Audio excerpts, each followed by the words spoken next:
Good morning. I'm Michael Kovnat, and this is the Next Big Idea Daily, your daily dose of smart, actionable insights from the best nonfiction. To get ideas like these right in your inbox, sign up for our free daily newsletter using the link in the episode notes. So here's the big question. Are we alone? The riddle of whether or not there's other life in the universe is one that generations of scientists and space explorers have hoped to answer. And it may be that to find the answer, we need to look deeper into the origins of life here on our own planet. Here to do that is Mario Livio, co-author of the new book, Is Earth Exceptional? The Quest for Cosmic Life. Mario is an astrophysicist who worked with the Hubble Space Telescope and is the best-selling author of 7 books. His co-author, Jack Szostak, is a professor of chemistry at the University of Chicago and a recipient of the 2009 Nobel Prize for Physiology or Medicine. Here they are to share some of their big ideas right after this break.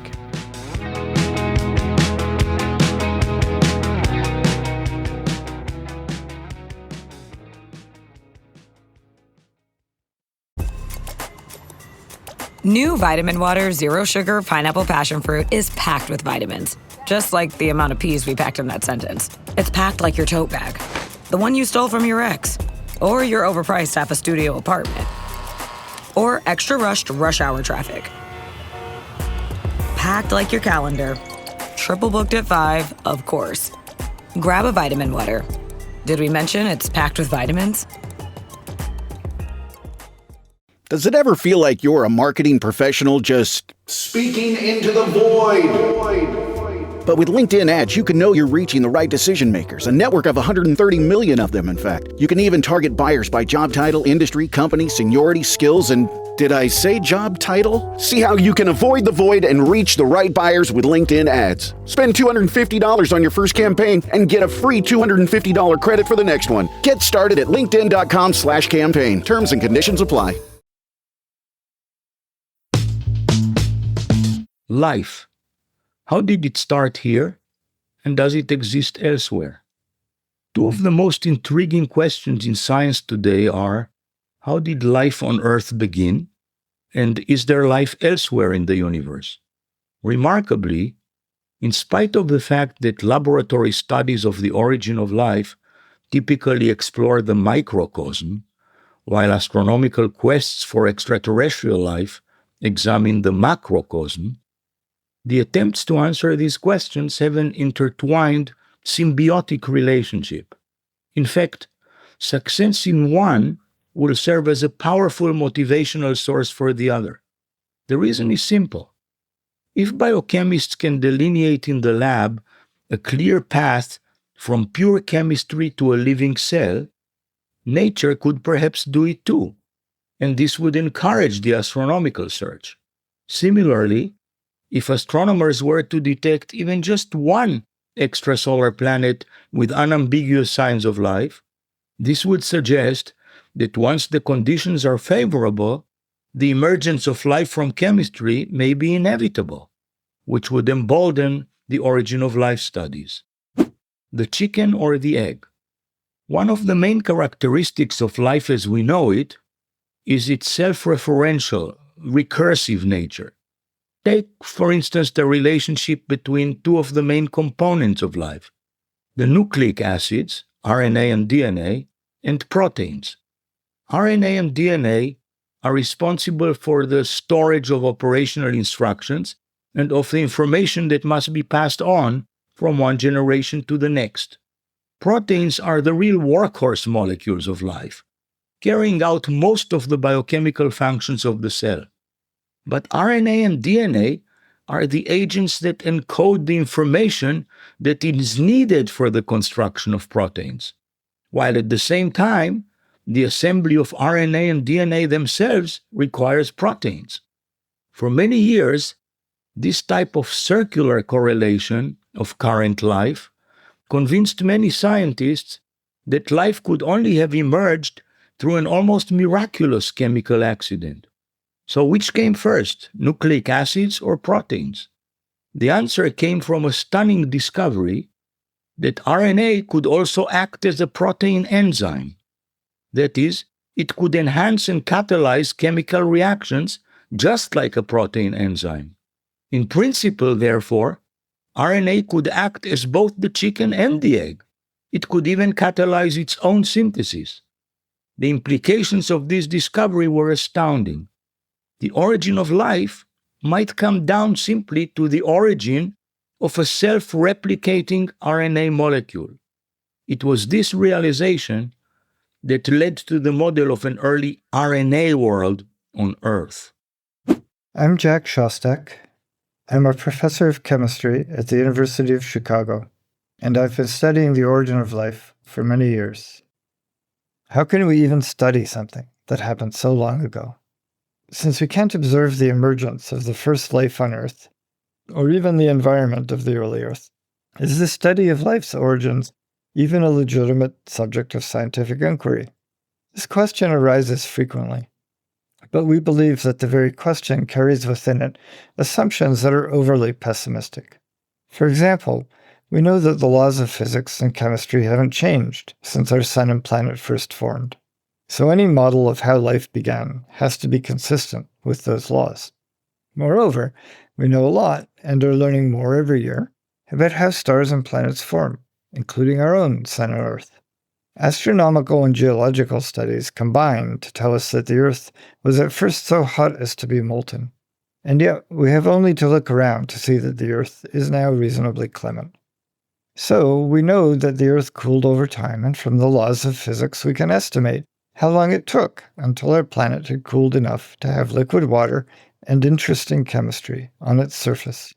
As we delve ever more deeply into that interesting chemistry, the possibilities expand exponentially. But we can prune the branches of that tree of possibilities by requiring that proposed reactions truly work in laboratory experiments. Finally, we have to be realistic about the goals of our studies, for we cannot expect to know exactly how life began on the young Earth. What we can, and most likely will know, is how life might have begun, in the sense of a detailed, step-by-step pathway in which every chemical process and geological scenario is realistic and consistent with everything else we know. This is the achievable goal of origin of life research. When the pieces start to fit together. Studying the origin of life often seems like trying to solve a gigantic jigsaw puzzle. There are innumerable chemical reactions that could have taken place on the early Earth. So how do we know where to start? Which chemical processes and transformations were relevant to the origin of life, and which are mere distractions? We begin with a relatively small number of starting materials, molecules as simple and abundant as water, carbon dioxide, nitrogen, methane, cyanide, and so on. The end of our wanderings through chemical space must be the building blocks of biology. Again, a relatively small number of key chemicals. The problem lies in between those simple beginnings and the simple ending, since in that intermediate space the number of reactions and compounds can seem immeasurable. Consequently, studying the synthesis of a single compound in isolation cannot tell us whether that compound or its synthesis might be important or could just be a misleading red herring. What we look for, therefore, are patterns that link independent findings together. It is truly a magical moment when a set of seemingly unrelated discoveries suddenly start to fit together into a coherent picture that is in turn a fragment of the larger tapestry. As an example, a certain organic chemical was recently discovered to play a remarkably effective role in the chemistry of RNA copying. This particular compound had never before been suggested to participate in the origin of life, and there was no reason to think that it could have been synthesized in a plausible manner on the early Earth. Yet, shortly after the discovery of its possible role in RNA replication, not one but two ways in which it could have been synthesized were discovered. Most surprising, these synthetic pathways were very closely related to routes leading to the synthesis of the building blocks of RNA themselves. Thus, there appears to be an unexpected connection between the synthesis of the building blocks of RNA, their activation, and the replication of RNA. These are the types of relations we are looking for as we try to construct a path from chemistry to biology. Don't guess, search. Astronomical discoveries in the last 3 decades have shown that our Milky Way galaxy may be teeming with Earth-sized planets orbiting in the so-called habitable zone of their host stars.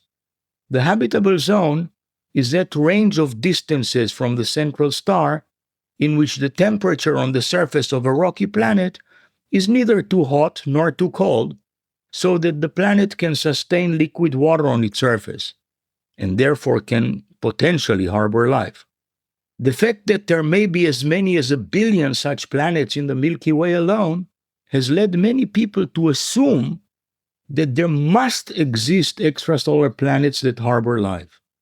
This conclusion, however, is at best premature. Since we have not discovered yet any life outside of the Earth, we have no idea what is the probability for life to emerge on a planet, even if the conditions are ideal. In fact, the latest finding from the origin of life research suggests that separate geochemical scenarios need to be linked together precisely in the right sequence so as to be able to produce the building blocks of life in the same place at the same time. Since at the moment we cannot calculate the probability for the entire sequence of steps to occur, it is impossible to conclude whether the appearance of life on Earth was inevitable or a freak chemical accident. To attempt to answer the question of whether extraterrestrial life exists, we have no choice but to aggressively search for it using advanced astronomical observations.